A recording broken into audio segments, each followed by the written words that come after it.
In this section, we are going to be creating new functions. So we will be adding and subtracting, multiplying and dividing to create new functions.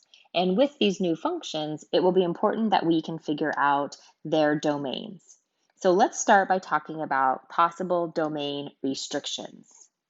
For now, the first restriction that we will see quite often is when we have a fraction. Now remember that division by zero is undefined, so we cannot have zero in the denominator of a fraction. So in general, we say that the denominator of a fraction cannot equal zero. That's going to be one of the really common domain restrictions that we see.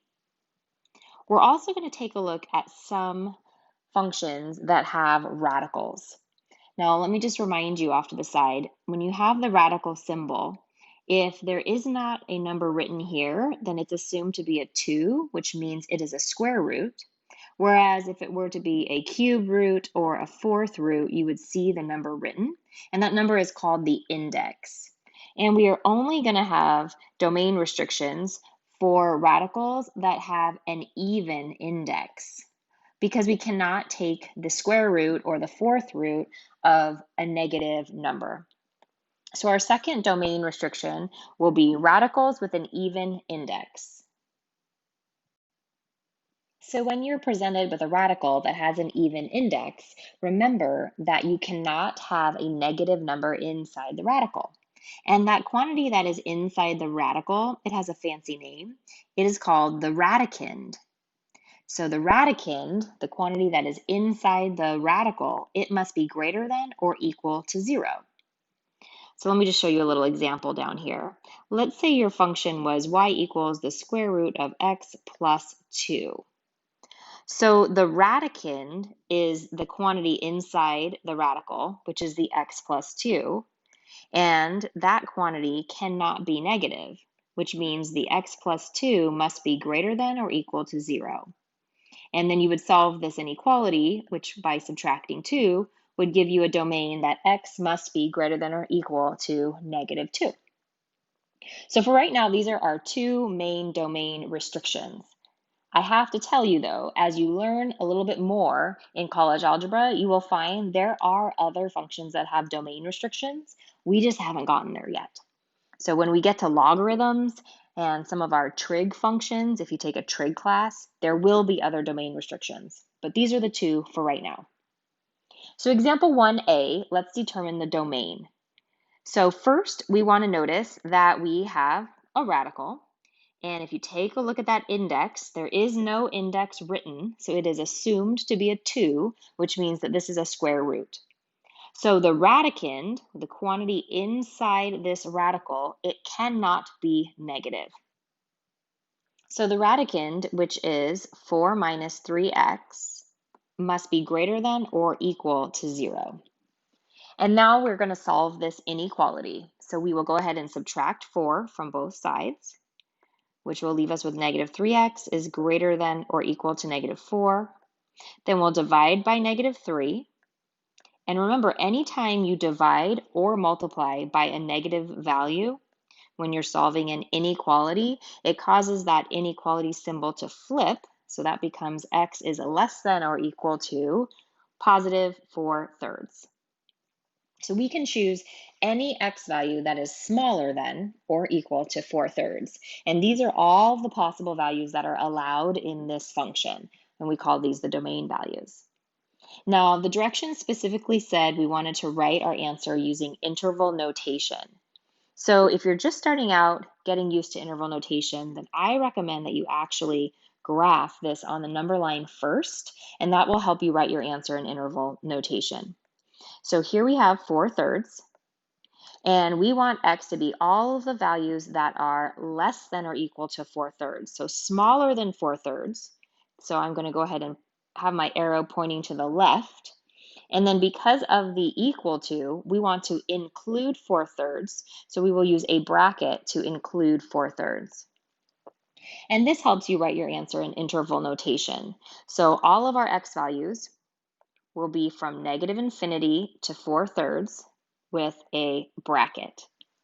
Now, this is a perfectly acceptable answer, but some books get a little bit more fancy with their notation, and they'll say x is an element of this interval. And I don't want that to scare you if you see that in the future in a book or in a lecture with a professor. So you can use that fancy x is an element if you want to, but you certainly don't have to. You could just give your answer in interval notation from -infinity to 4/3 with a bracket on 4/3. We always do a parenthesis on both -infinity and +infinity. Let's move on to example B. So example B is kind of interesting because we have both restrictions. We have a fraction and we have a radical. So we have two issues. Now first, let me analyze the x that you see in the numerator. You'll notice the numerator of a fraction can be any value. So we basically don't have any restrictions in the numerator of this fraction because there is not a square root in the numerator. However, we definitely have restrictions in the denominator. So we have two sets of restrictions here. We have a square root. So once again, inside the square root here, we cannot have a negative value.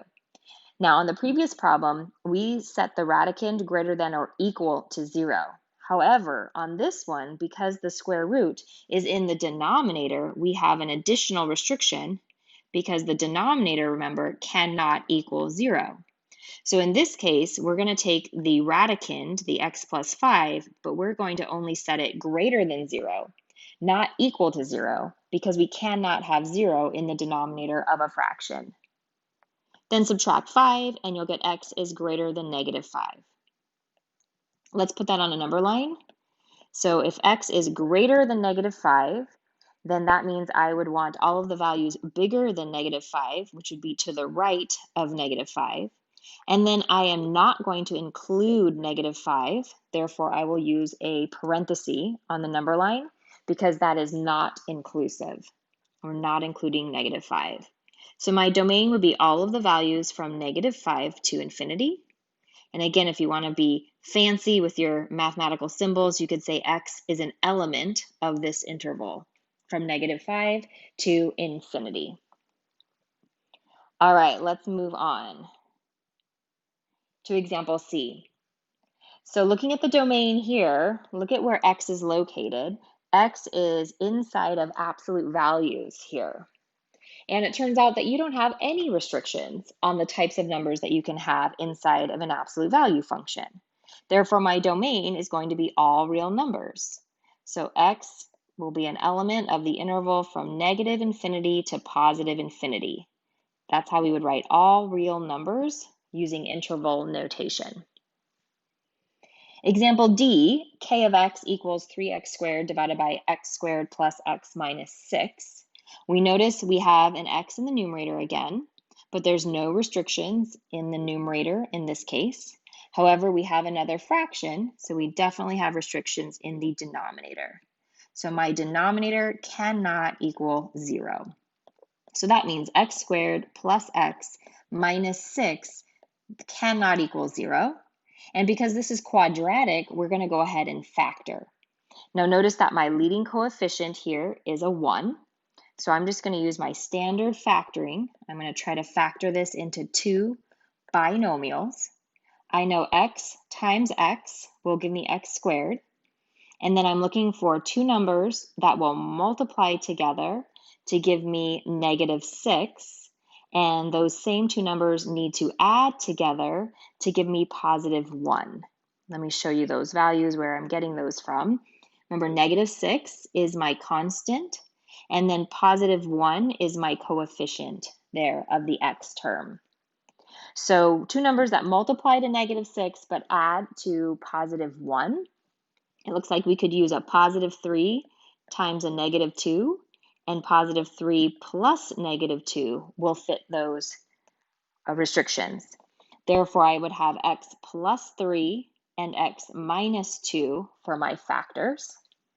Therefore, I'm going to set each of these factors equal to 0, or in this case, really, they cannot equal 0. And x cannot equal -3. X cannot equal +2. So there's two values that I'm not allowed to have. that means every other value is in the domain. So -3 is not in the domain and +2 is not in the domain. So let me mention, because you may have had a teacher before that used open dots and closed dots instead of the parentheses and the brackets. Let me just show you what that might look like. So you might use an open dot to indicate that we cannot have -3, as well as an open dot on 2. But all of these numbers here to the left of -3, all of these numbers in between -3 and 2, and all of these numbers greater than 2 would all work.